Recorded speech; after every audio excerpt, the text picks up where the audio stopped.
Coucou ma grande famille, en tout cas bonjour, bonsoir, bonjour, bonsoir. En tout cas, mbote kaka, oyo kokutana, oya bonjour, bien ya bonsoir, vraiment. Ozui kaka, en tout cas, na pesi biso bambote ebele. Merci na Nzambe, merci vraiment na tata Nzambe, oyo asali nga na yo grâce ya kokoma lisusu mokolo ya lelo, ya kokutana lisusu na mokolo ya lelo. En tout cas, na pesi biso bambote partout epai wapi oyo biso toyebi na kozwama Nzambe na lola apambola biso. Voilà, toujours recommandé moment na biso na masolo na maboko na Nzambe et après toya kolobela sujet na biso ya mokolo ya lelo. Merci éternel, merci papa, merci Nzambe malamu Nzambe na bolingo, kolo to pamboli yo to komisio, kolo to netoli yo pe to sanjoli yo Nzambe. Nul n'est comme toi, nul ne peut faire comme toi, Père éternel. Yahweh te recommandé moment na biso ya masolo na maboko na Nzambe. Yahweh na recommandé papa maman de comment si mobali akozwa libako ya kolandanga, to pe azolandanga na maboko na yo, pambola batela ni monisa, kolo tikete loba o ezobima na tango Seigneur partage na biso mokolo lelo ekota mbuma kitoko ekota Seigneur et apporter un plus na bomo ya bana na yo. Yahweh o nyonso ayo te tobengani yango mosika tomibombi tomibateli Yesu Masiya na lola na se ya nguya ya Nzambe na yo. Yahweh Nzambe na lola Yahweh tikete yo de bana ko apparaître pour na ko apporter message kati na bana na yo na tango oyo. Yahweh bomba biso début jusqu'à la fin lobela biso pe sala mingi ya kokamwa to pambolo to commission dans le nom puissant de Jésus-Christ de Nazareth. Amen. Amen. En tout cas, Nzambe alola apambola biso, ma grande famille. Bon début du mois de novembre. Voilà, tout côté mois sika, mois novembre, 11e mois, tout qui est vraiment na suka ya kosilisa année na biso ya 2022. Sika Nzambe alola pambola biso en tout cas, bon début ya mois ya novembre, mois oyo ezala mois ya bénédiction, ya visitation, ezala vraiment mois ya makambu ya minene. Nzambe ayeba na ko visiter biso, Nzambe asala na bombo ya moko na biso, loboko na ye vraiment ezala likolo ya mabota na biso, maladie te, kufa te, makambo ya mabe te, ekomela biso te na mois de novembre o tito kosilisa 2022. Protection na ye ezala likolo na biso pe likolo ya mabota na biso. En tout cas, ma grande famille ndeko nanga mwasi mobali papa mama yo okozwa libaku ya kolandanga lelo mbala liboso to pe na yo mutu olandaka ngai déjà mais nanu osabona te, nazo senga na biso kaka to s'abonner massivement na chaîne na biso, to s'abonner vraiment tant nazo mona bino boza ko s'abonner yango pende ko pesa nga courage, yango pende ko sala que to ya lisusu to partager lisusu ya ebele oyo Nzambe atie to pe akotia akobakisa akotiaka kati na biso. Na pesi merci vraiment na bino ba oyo bo s'abonner pe bozo sala ba partage tika Nzamba lola vraiment apambola bino. Merci pour na soutien na bino, merci pour bozo soutenir, merci pour na oyo bozo sala Nzambe wana vraiment apambola bino et biso pe onan to sali yango te to sala et Nzambe akozanga te na kopambola biso. En tout cas ba commentaire na bino eza bien, eza le bienvenu, naza vraiment na posa nango yango pende ko pesa nga courage. En tout cas to commenter, to s'abonner, to liker et to sala ba partage geste musaka ne na loba kaboy tango ota mama bi okwaki suna kwa kuna so moni rouge wana ezana no ofini kaka okepe na oyo eza boy wana yo ko sali pe ka boy partage ko partager commentaire na yo pe ekosala nga bien esala nga ka kitoko enzamba ozanga te na kopambola biso. Voilà ma famille lelo vraiment na ye to solola to lobela 6 choses oyo ezosenga biso tozala nango na kati ya bakouple na biso. Toza na 6 choses oyo eza important, eza ebele mais lelo na ye na 6 oyo to lobela eza vraiment ebele to lobela oyo ezosenga biso tozala nango na kati na bakouple na biso. Et à cause ya manque ya biloko mosusu oyo nde lelo tozomona ba divorce na kati na bakouple, nde lelo tozomona mabala harmonie eza te. esengo eza te, kimia eza te, eloko eza te, parce que libala oyo to pe couple oyo bavandisa biloko mosusu te kati na bango. Toloba yango toujours libala eza makambo bana mike te. Tant toloba eza makambo bana mike te, bana mike to mikolo eza mikolo oyo aza na maturité. Okozala no na 25 ans, lope tout monde pe bana ba 25 ans pe ba obala na bango ake pe libala pe à tenir. Donc pour dire que azalaki déjà na maturité kati na akolaki déjà azalaki déjà mature. Pour libala pe mutakenda yango akoka 100% zati. Eza bilo msusu tokenda ko découvrir yango kana kati na mabala. Eza bilo msusu pe tozala nango toyebi, mais au fur et à mesure tozokola, au fur et à mesure tozokuta na bilo msusu ekolisaka biso pe. Expérience kande balobaka o tozomona o tozokola nango tozomona ngo yango pe sala yake ekolisa biso lisusu makasi. Ekolisa biso lisusu makasi na kati na libala. Alors maturité na kati na libala c'est très important. C'est très important parce que ceux qui boza mature bino mibale moi si lokola mobali maturité vandi kati na bino eza na makambo mususu oyo ekobanda ko se passer na kati ya libala na bino atata mususu pourquoi aza na kati na ndako na bino oyeba te po bo gérer yango entre bino boyebi ndenge nini botambusi yango bokenda yango eke bien esalami bongo ekimia ekoti. Mabala ebele lelo tozomona ba problème kaka cause ya ba maturité ya manque ya maturité na kati na libala.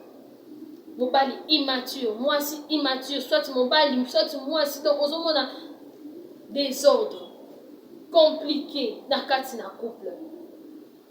Vraiment eloko ya liboso na toyebi déjà na kati na libala ezalaka na losambo. Parce que le mariage, c'est une institution divine. Alors, eloko est une institution divine établie par Dieu. Et c'est toujours pilier dans l'eau, et ça toujours le sambo, et ça toujours prière. Parce que libala o le sambo ezate, eza passe, eza passe.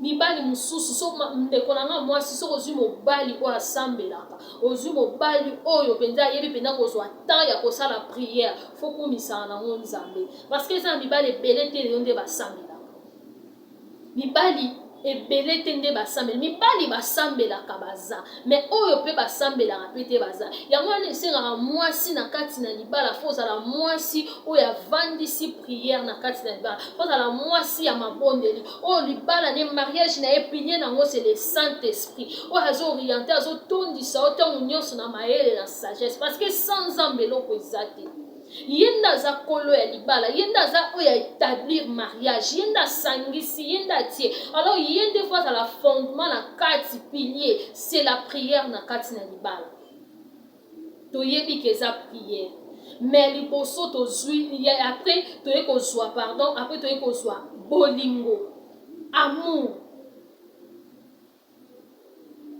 c'est très important na kati na libala bolingo fweza parce que bato basangani mibale bozolala bozolamuka car ndenge bible nzambe alobi akateli moto 120 ans mpona kovivre soki yo obalani na 25 ans soki yo obalani na 30 ans soki obali na 24 ans ata 35 ans 40 nayebi te sikoyo otala bambula boni etikali mpona oyo ya kovivre donc okosilisa vie na yo reste ya vie na yo na motu oyo yo poni mwasi comme mobali. Donc cela veut dire mutu wana fo olinga ye mabala tokotaka na mabala te mpona mawa tokotaka na mabala te mpona récompense tokotaka na kati na mabala te mpo nabala ye kaka nabale kaka avec le temps te eloko nyonso fondement nango ezalaka débit parce que na kati soki eke esimbi te ezala pasi mpona réparer yango esengaka débit déjà ezala très bien fondé débit déjà ezala très bien préparé débit déjà ezala déjà bien établi et vandi déjà bien ça déjà bongo webi ke tokende déjà toza déjà même moral bolingo eza kati na biso bolingo eza kati na bino bovandisi bolingo kati na bino libala oyo eza bato bazolala mibale mbeto moko bozobima ndako moko bozala bolingo te okosutuka na butu otali moninga alali na mbeto akoma opia okanda mpona nini mpo oza na bolingo na ye te okokosiporte ye te okokozala penepene na ye te okokosala eloko oyo ye azolinga te nyonso oya kobanda osala yo banda omona okama te yango ozomona kati bacouple ya esengo ezalaka te harmonie ezalaka te mpona nini mpo bolingo eza te aomona makambo oyo moninga osala epie ekanda mpo alingaka ye te bolingo eza te na bana na ye mutu basi to mpe na mibali mosusu kutu bakomi koloba nakoma kutu koregrete nini yango etindaka nga na bala yo donc bolingo ezalaka na motu soki ozoregrete par rapport à nini ozoregretele nini motu oyo ovandi na ye peut-être bamwa bambula bane nayebi te okomi koregrete pourquoi koregrete manque ya amour bolingo ezozala susu te kati na bacouple tozongisa bolingo tovandisa bolingo bolingo nde fo ezala base bolingo nde fo ezala base na kati na couple eya mibale toza bongo na confiance toza na confiance parce que mutu oyo olingi ozala na confiance na ye mutu oyo olingi te ozala na confiance na ye te soki bolingo eza entre deux personnes bato wana balingani bazala na confiance entre bango. Confiance c'est très important na kati na bolingo. Confiance c'est très important na kati na couple. Parce que couple ceux qui vont vivre na ba doute et comme il baku. Couple ceux qui vont vivre na kati na ba doute et comme il penza li baku. Même devant Nzambe Nzamba osepela te. Pourquoi mutu oyo za na ye? O aza cher po na yo. O aza mutu aza na valeur na misu na yo. Mais oza na yo na confiance na ye te. Makambo oyo azo sala to ya sala ka etali yo te. Onzima kango te.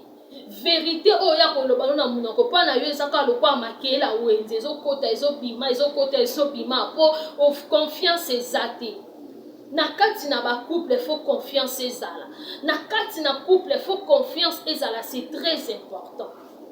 C'est très important confiance faut ezala na kati na couple. Ndenge nini couple bakoki kozala bafandi esika moko me baza na confiance entre bango te. C'est pratiquement impossible. Et c'est impossible parce que ceux qui confiance ezate moninga osala likambo to sepela nango okosunga moninga te bokosunga na te. Donc mutu na mutu osala na kwene mutu osala makambo na parce que mutu onzima makambo muninga zate muninga ozonzima makambo muninga te manque ya confiance na kati ya couple faut ezala na confiance. Après confiance toza bongo na considération. Toza bongo na considération na kati ya considération makambo ezebele. Na kati ya considération makambo ezebele mwasi lokola mobali eza na mibali mususu lelo abali mwasi na ya tie na kati ya ndako mais mobali wana salaka makambo mwasi na ya yebite eza manque ya respect. Eza manque ya respect parce que respect ezobima na kati na considération parce que soki yo considérer mutu te mutu oyo zo considérer te o respecter ndeni oko respecter te omona mobali mususu asalaka makambo mwasi na ya yebite yo sobima okita déjà famille na yo okite. La Bible dit l'homme quittera. Papa yo kita déjà aussi on s'attacher na o azali mwasi na yo mais à chaque fois yo ningo sa likambo il faut zonga na famille na yo otuna conseil eza mabete ba parents baza très important basa ba parents o ba boti biso baza ba nzambe ya se mais parents nyonso baza kana posa ya réussite ya mwana na ye mais tango nzamba tieli yo aide semblable o ya sa pene na yo ba bengi mwasi aide semblable ya mobali na ye babengi aide semblable mais tango yo ozosala makambo ozosimba mbongo ozosala baprojet ozosala makambo o mwasi ayebi te okonsideraka mwasi te oyebisaka mwasi baprojet na yo te oyebisaka mwasi makambo na yo te manque ya considération. Mwasi aza wana ozosala babétise ozosala n'importe quoi ozoconsidérer mwasi te ozorespecte ye te. mibale ebele bakomi kosala ba n'importe quoi, ba n'importe ndenge nini kaka esika mwasi azali, esika kaka mwasi azali, mwasi azomona nyonso, mobali azorespecte mwasi te, mobali azoconsidere mwasi te. Manque ya considération na kati na couple ebombaka couple. C'est très important. Couple il faut ezala na considération, il faut ezala na couple. Et ndolenge moko pe epa ya basi, mwasi faut koyeba ko considérer mobali na yo. Tango yo moko zo considérer mobile nozo pesi respect ba camarade na yo, ba ndeko na yo, entourage na yo ba kosala ndenge moko parce que bazo mo déjà yo moko respecta ka mobile na. Mais moi si oya respecta ka mobile te, yeba ki peke ba ndeko ba ningano ba ko respecter mobile no te. Ozo considérer mobalité oya na kati ya ndako libala osala makambo laksaka tellement pa na bino oza la cadette, tellement pa na bino oza l'aîné ba pesa o ba grade moko boy oza na ba biloko moko boy. Mais lokolo obali mobala azo signifier le côté devant yo, azo signifier le côté oza libre ya kosala o nyonso to lingi. Mais tandis que oza na kati ya ndako ya mobali wana ndeko nanga mwasi eza na eloko mibali balinga basepela nango te lokwa respect. Mwasi arespectaka mobali na ye, mwasi azoconsidere mobali na azorespecte azopese bavaleur moko boye, yango nde mibali balingaka.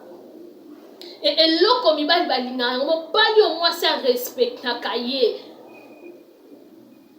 nde eloko mibali balingaka. Respect oyo ezokute pa mwasi, mwasi azo respecte mobali, mwasi azo considérer mobali. Na couple foto yeba kozala na considération.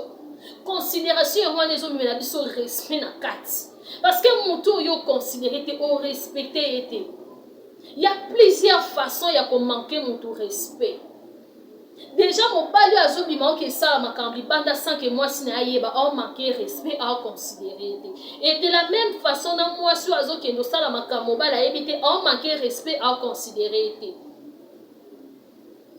Respect na considération c'est très important na kati na ba couple.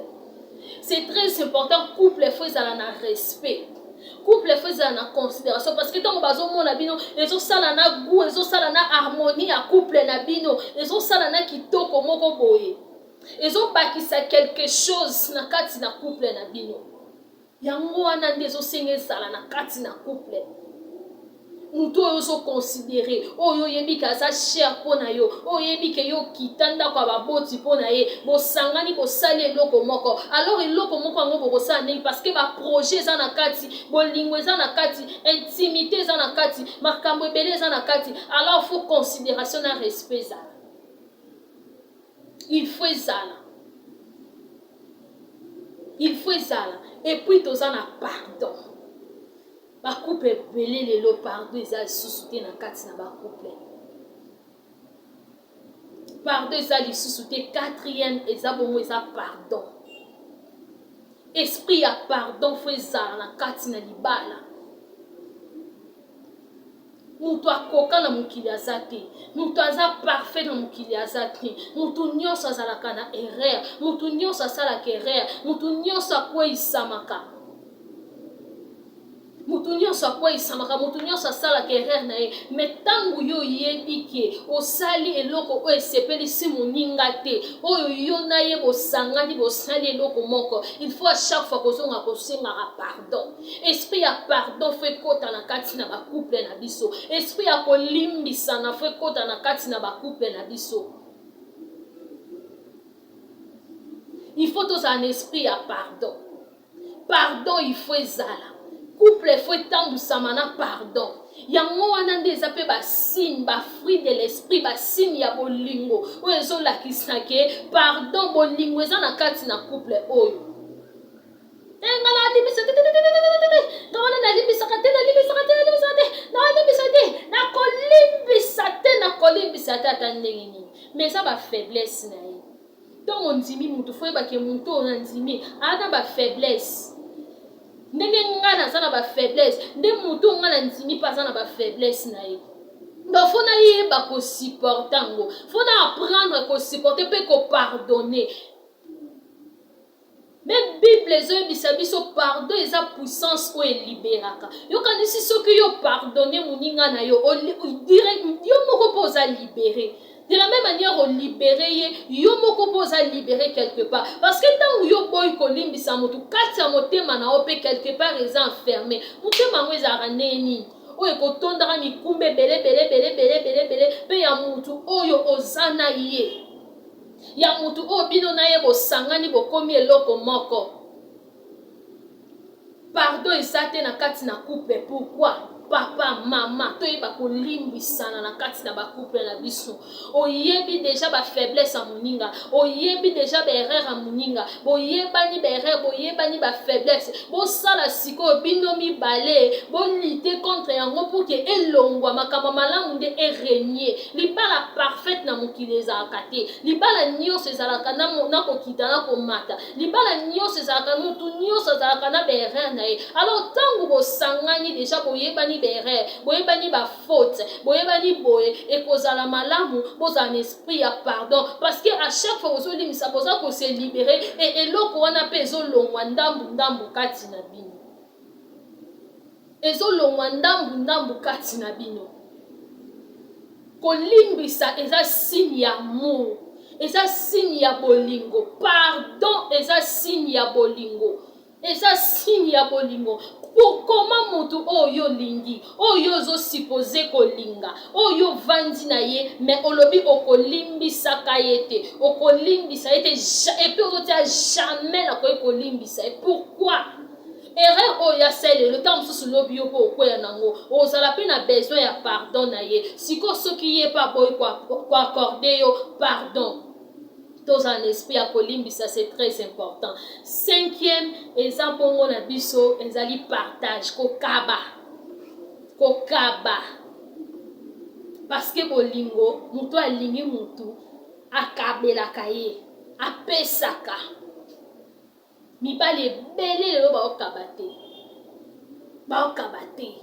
Moi si ba na kati ndako ya libala amona couleur mbongo mobali ta mususu ka so apesie mbongo wenzi ke mbongo penza bo mobali ye nango basala ba projet mbongo penza bo mobali azui a gagner na musala na business ne eloko moko ye nango pa moi si basala ba évoluer na kati ya couple na bango ya ba projet na bango basi tele ba yepi yango te yango lelo ndeko na ngata tozomona bandeko basi mususu to kondana ka bandeko basi mususu te na kati ya mabala to kondana ka bango te ta mususu monde ko moko bo aza boye azala ka boye azaka boko condamner na nute parce que ça na passé bele lo baso subir biloko wana manque ya partage na kati na couple mibale bele bazo kabate bazo kabela basi te mobali penza kabate maboko makasi partage ezalaka te ayebi ndenge bakabelaka mwasi te ayebi ndenge basalaka mwasi fair play te mwasi ayebi couleur mbongo mobali ndenge ezalaka te ata mwasi yango asebataka ata mwasi yango atekaka ata mwasi yango asalaka boye mbongo ya mobali c'est très important na vie ya mwasi mbongo ya mobali c'est très important na kati ya foyer mbongo ya mobali c'est très important parce que mobali ndaza chef tango yo zoya na oya yo ezoconstruire ezosala tozosangisa baide tozosangisa mayele ata mwasi pa yaka na oya ye eza bongo mais pourquoi mibale belo bazo kabati to yeba ko kaba ba papa to fungola maboko ko kaba ko kaba mibali to yeba na ko kaba ba papa na ngai to kabaka to pesa ka basi mbongo moi ça na besoin azala bien moi ça pour moi si pe mutabongisa mingi ndako eza ba blo msusu ya ndako moi ça ko yebisa ka mbali teke ozaka ko ça moi ça ya yebiso ke luto ebukani toza susu na ba fourchette te banzungu etoboki kikalungu nange baby te kaka ba mbongo o moi si mobali apesa ka moi si on moi ça ko tala fona sombe loko na ngabo ya ndako eloko boya ndako et puis azwa soin na ye. Mais mibali ebele bazo sala ngote mibali ebele bazo yebana ko sala ngote ba papa to yebana ko kaba.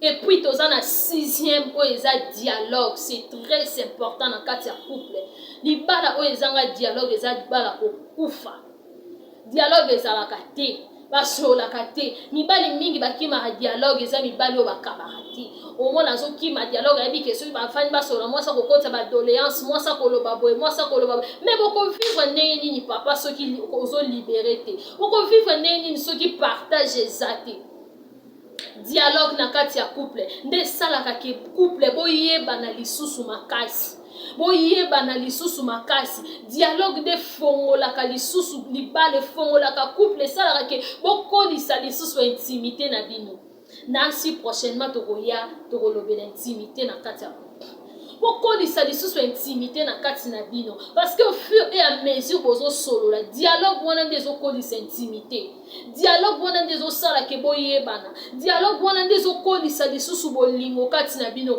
dialogue wana nde ezosala ke confiance emata lisusu kati na bino dialogue nde ezosala ke bose respecte ntango bozoyebana bapoint mosusu ntango bozoyebana très bien toutaka na éducation de part et d'autre auti na éducation ntango toyaka kosangana nini esalaka ke toyebana même si bozwaki temps na bino ya fiançailles bozalaki na misika mais tango bosangani esika moko tango bosangani bokomi esika moko bolala mbetu moko bobima ndako moko chaque jour boyoka na basolo ezaka différent.